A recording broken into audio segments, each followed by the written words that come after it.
नमस्कार आप सभी को। ये वीडियो मैं आपके साथ साझा करने जा रहा हूँ क्योंकि इसमें मेरी कार का जो कार इंश्योरेंस है वो एक्सपायर होने जा रहा है इन नेक्स्ट वीक। क्योंकि मैंने जो अपनी कार परचेज की थी वो पिछले साल 2024 में सेम मंथ अक्टूबर में परचेज की थी, तो जिसके उस टाइम पर मुझे 3 साल का थर्ड पार्टी इंश्योरेंस और 1 ईयर का जीरो डेप्थ जीरो डेप्थ और फर्स्ट पार्टी इंश्योरेंस मिला था, जो अब एक्सपायर होने जा रहा है। तो उसको मैं रिन्यू कर रहा हूँ, लाइक 1 ईयर के लिए, नेक्स्ट 1 ईयर के लिए 2026 के लिए। तो मैं पॉलिसी बाजार का यूज़ कर रहा हूँ। पॉलिसी बाजार इसलिए मैं यूज़ कर रहा हूँ क्योंकि इस पे मेरी ऑलरेडी और भी सारी पॉलिसी चल रही है, जैसे हेल्थ इंश्योरेंस और बहुत सारी पॉलिसी।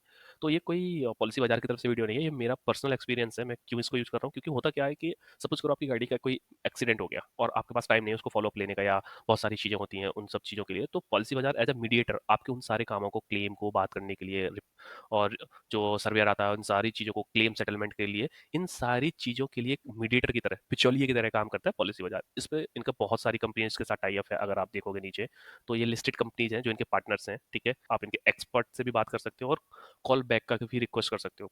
तो चलिए सीधा चलते हैं।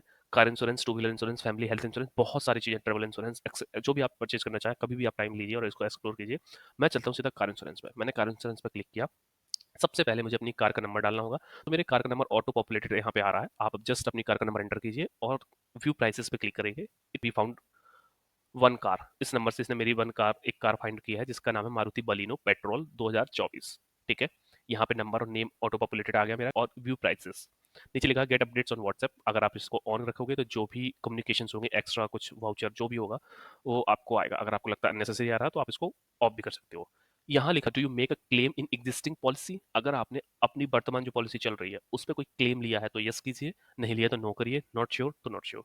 ये आपके ऊपर है। अगर आपने लिया है, मैंने लिया है, यस किया मैंने, ठीक है। अब ये क्या कर रहा है, जो आप कार देख रहे हो ऐसे चल रही है, ये बेसिकली क्या कर रहा है कि ये बहुत सारी इनकी पार्टनरशिप है, तो उन सारी कंपनीज को यहाँ पे सर्च करके आपके सामने एक लिस्ट के फॉर्म में प्रेजेंट करेगा, ठीक है। तो बेसिकली जो अच्छी कंपनीज हैं और यूजर एक्सपीरियंस के अकॉर्डिंग सही है तो वो फास्टर रहती हैं, बाकी सारी नीचे टॉप डाउन चली जाती हैं, और वो भी बहुत सारे फैक्टर्स पे। यहाँ पे इनका एक फिल्टर है, फिल्टर में जैसे zero depreciation, 24/7 road side assistance, ठीक है, इंजन प्रोटेक्शन कवर, कंज्यूमेबल्स, जब आपकी गाड़ी रिपेयर होती है तो उसमें छोटे-छोटे नट बोल्ट और स्क्रूज वगैरह, ये छोटे-छोटे जो काम होता है उसमें मतलब काफ़ी पैसा हो जाता है। थोड़ा काम है और छोटी-छोटी चीज़ों का 4-5 हज़ार रुपए हो जाता है। तो अगर आप इसको ऐड ऑन, एक तरीके से ऐड ऑन्स हैं, ठीक है, आपके करंट पॉलिसीज़ पे इनको ले लोगे आप, तो आपको ही बेनिफिट है, ठीक है। छोटा-सा अमाउंट लेगा, 300-400 रुपए, और एक तरीके से वो है। तो मैं इन सारी चीज़ों को लूँगा, ठीक है। साथ में और भी चीज़ें आप एक्सप्लोर कर सकते हैं। इनवॉइस प्राइस कवर, ठीक है। आप ये भी है, लॉस ऑफ पर्सन बिलोंगिंग्स, मतलब जो भी आपकी कार से कुछ चोरी होता है तो आप वो भी ऐड ऑन ले सकते हैं, ठीक है। तो ये आप सारी चीज़ें गो थ्रू कर सकते हैं। अब आता है मेन जो मुद्दा है हमारा, पॉलिसी लेते समय किस चीज़ का सबसे ज़्यादा इंपॉर्टेंट की रोल है, वो है आईडीबी वैल्यू।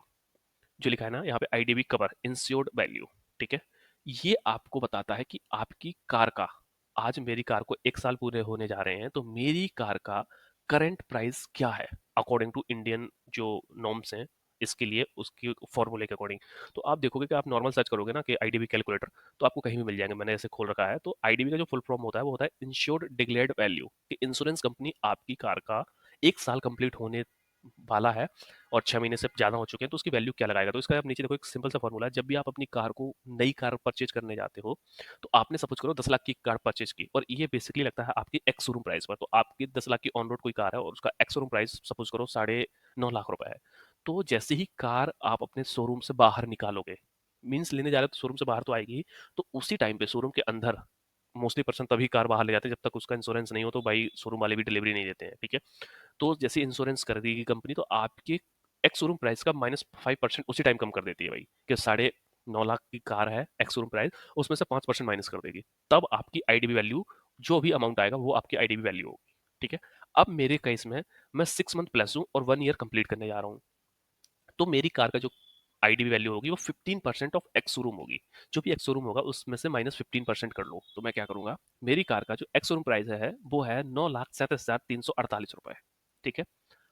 इस प्राइस को कैलकुलेशन करने में स्टेट का भी काफी रोल होता है कि किस स्टेट से आप कर रहे हो, ठीक है, जो ये डेप्रिसिएशन है।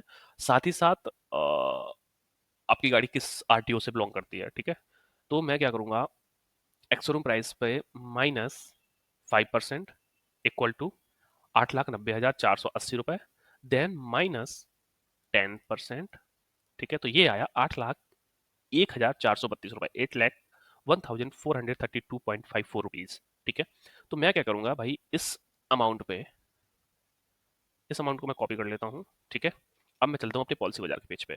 तो अभी आप देखिए, इन्होंने मेरी वैल्यू का आईडीबी कवर लिया है 5,55,510, 5,59,000, ठीक है। 7 लाख तो देखिए बढ़ गया। तो जैसे ही मैं जब एक्चुअल यहाँ पे इसको पुट करूंगा, मैं यहाँ पे एक्चुअली इसको पुट करता हूँ, ठीक है, 8 लाख, मैं इसको अप टू दिखा रहा है 10 लाख रुपए। देखिए होता क्या है कि अगर आप इस वैल्यू को, जो आईडीबी वैल्यू है, ये आपकी हर साल कम होते जाती है, ठीक है।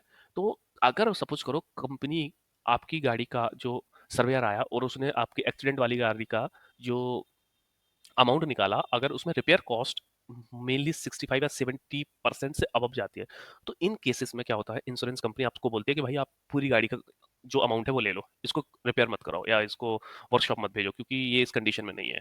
तो यही वो अमाउंट होता है जो आपको इस कंडीशन में पूरा का पूरा इंश्योरेंस कंपनी आपको रिफंड करती है। बट इस चक्कर में आप ये मत करना कि इसको कुछ ज़्यादा डाल दो, कि भाई नहीं नहीं मेरी तो नई गाड़ी आई है, मैं 5% ही माइनस करके डाल रहा हूँ और ऐसे। इसमें क्या होता है कि इंश्योरेंस लेते समय तो कंपनी इसको एक्सेप्ट कर लेगी, बट जब आप इंश्योरेंस को क्लेम करोगे तब नौटंकी हो जाएगी भाई, ठीक है। और कम भी मत डाल देना, ज़्यादा भी मत डाल देना, तो कुछ स्टैंडर्ड है, आप उनको फॉलो करिए, सेफ रहिए, ठीक है। तो मेरा जो है, मैंने स्टैंडर्ड के अकॉर्डिंग इसको किया और अपडेट किया। अब आप देखिए, फिर से इनका जो एल्गोरिदम है, जो प्रोसेस है, वो पीछे फिर से ट्रिगर हो गई है, ठीक है। और इस प्राइस के अकॉर्डिंग अब ये लिस्ट डाउन करेगा कि मेरी गाड़ी के लिए क्या बेस्ट है, ठीक है। तो देखिए अभी ये चल रहा है 15 ऑन डैमेज प्लान फाउंड, ठीक है, अभी चल रहा है, इसको चले दीजिए, ठीक है। अब देखिए ये इसने मेरी आईडीबी कवर ले लिया 8,01,432 रुपए, ठीक है। सबसे पहले लिस्ट पे आई है Reliance, then Oriental, then Tata, Universal, etcetera etcetera. अब देखिए मेरा जो प्लान ले रहा हूँ, मैं इंश्योरेंस ले रहा हूँ, वो जीरो डेप्रिशिएशन का ले रहा हूँ, ठीक है। मैंने इसको चूज कर लिया। डू यू हैव, मेरी पिछली करंट जो पॉलिसी है, करंट में चल रही है, जो एक्सपायर होने जा रही है, उसमें भी जीरो डेप्रिशिएशन का पॉलिसी है, यस, मैंने इसको क्लिक कर दिया, ठीक है। 24/7 असिस्टेंस कुछ कंपनी आपको बाई डिफॉल्ट देती है, आप उसको नहीं एक्सेप्ट करोगे तो कोई भी बात नहीं है, चलेगा ये। अब देखिए सबसे टॉप पर आई है, मेरे पास आई है ओरिएंटल इंश्योरेंस, ठीक है, जो मेरे को एग्जैक्ट क्लेम दे रही है जितना मुझे चाहिए है। 94% इसका क्लेम सेटलमेंट है, ठीक है। और देखिए अब प्राइस बढ़ गया है 3,000 2,000 से 7,185 रुपए हो गया, ठीक है। मैं साथ में कंज्यूमेबल्स भी ऐड करूंगा, ठीक है, आई डोंट वांट कि मैं कुछ पे करूं अपनी जॉब से। तो देखिए पहले कितना था, अगर इसको मैं हटाता हूँ, ठीक है, तो 7,185 रुपए। जब मैं कंज्यूमेबल ऐड करता हूँ तो ये करीब करीब 900 रुपए का डिफरेंस, 900 और 1,000 रुपए का डिफरेंस यहाँ पे आ गया है, ठीक है। और ये हो गया मेरा 8,067 रुपए का, ठीक है। नीचे और भी कंपनीज हैं जो उसी को 9,523 रुपए में दे रही हैं, बट इसमें क्या है, लेस पे लेस, मतलब इनका कहने का मतलब है कि अगर आप कम चलाते हो तो कम पे करो। It means enjoy 12,500 kilometre of covered at a special premium, add more kilometre in a click. तो ये कह रहे हैं कि अगर 12,000 किलोमीटर आपने चलाई है तो आपको कम पैसे दो, बट जिनके केस में गाड़ी बहुत ज़्यादा चलती है, ठीक है, अब किसी ने इससे ज़्यादा चला लिया तो उनके केस में तो एलिजिबल नहीं है ना। नीचे और भी हैं ऐसे ही, ठीक है। तो डिपेंड करता है, तो इनका प्रीमियम भी हाई हो गया है, ठीक है। अब मैं बेस्ट चूज करूंगा जो ओरिएंटल मेरे लिए आ रहा है, मैंने इसको ऑलरेडी पढ़ लिया है, आप यहाँ पे जाके इसकी और टर्म एंड कंडीशन, जैसे इसमें 24/7 रोड साइड असिस्टेंस, ये मेरे को फ्री है। जीरो डेप्रिशिएशन ये मैं ऐड ऑन कर लिया है, उसके हिसाब से पैसे भी ऐड हो गए, कंज्यूमेबल्स भी मैंने ऐड कर लिया, उसके हिसाब से इसके भी पैसे पैसे ऐड हो चुके हैं। अब जो ये अमाउंट आ रहा है इस पर जीएसटी भी ऐड होगी, ठीक है, तो ये मेरे को 9 के करीब पड़ेगा। और इसमें एक चीज और है, आप देखोगे कार सर्विसिंग इंक्लूडेड, 10+ सर्विसेज है, आप इनको देखोगे, कार वॉश, इंटीरियर और जो इंटीरियर वैक्यूम है इसमें, ठीक है, 62 डिजिटल चेकअप्स हैं, ठीक है, डिजिटल कार हेल्थ रिपोर्ट भी हो गई, ऑयल एंड फिल्टर चेंज, ठीक है, कूलेंट टॉप अप अगर कूलेंट कम है, spark plug checking, tyre rotation वगैरह, ये सब, brake sparking etcetera etcetera, wiper checkup, दुनियादारी सब कुछ है इसमें। उसके टर्म एंड कंडीशन कुछ लिखी है, इनको आप पढ़ लेना, ठीक है। चलिए, अब अगर मैं इस प्लान को एग्जीक्यूट करता हूँ तो मुझे जस्ट क्लिक, ये मेरा फुल नेम है, मेरे को फुल एड्रेस डालना है वगैरह वगैरह, ये सब कुछ मैं कार ऑन कर रहा हूँ, मेल फीमेल सारा कुछ डाल के, और आप बेसिकली नेक्स्ट कंटिन्यू पे करेंगे और आप एक क्या बोलते हैं, प्लान खरीद सकते हैं आसानी से। तो ये बेसिकली इन्फॉर्मेशन थी जो आपको मोस्टली पता होनी चाहिए जब आप कार ले रहे हैं, कि you can also check out at your home, और आप देख सकते हो बेस्ट पॉलिसी क्या है आपके अकॉर्डिंग। तो ये सारा प्रोसीजर था जो मैंने आपको समझाया, ये कोई पॉलिसी बाजार की मार्केटिंग नहीं है, बट प्लेटफॉर्म अवेलेबल है ऑन इंटरनेट ऑन एयर, तो इट मे बी डिफरेंट, बहुत सारे आजकल आ रहे हैं, वहाँ पे देखो, तो वहाँ से भी ले सकते हो, इट्स अप टू यू, आप जो चाहे वो कर सकते हैं। मैं तो जस्ट बता रहा था कि कैसे करते हैं। तो आई होप आपको ये इन्फॉर्मेटिव लगी होगी। हाँ, पॉलिसी बाजार नहीं इन्फॉर्मेटिव लगा होगा, वो आपका अपना चॉइस है, बट जो मेन पॉइंट है, आईडीबी वैल्यू को कैसे कैलकुलेट करते हैं और करनी चाहिए, और इसकी क्या रिक्वायरमेंट होती है, I hope this information is very needful to you, then please keep it in mind. और इसको हमेशा यूज़ करिए, जो मैंने अपना थोड़ा-सा टाइम लगा के आपके साथ शेयर करिए किया है। So thank you so much for your time.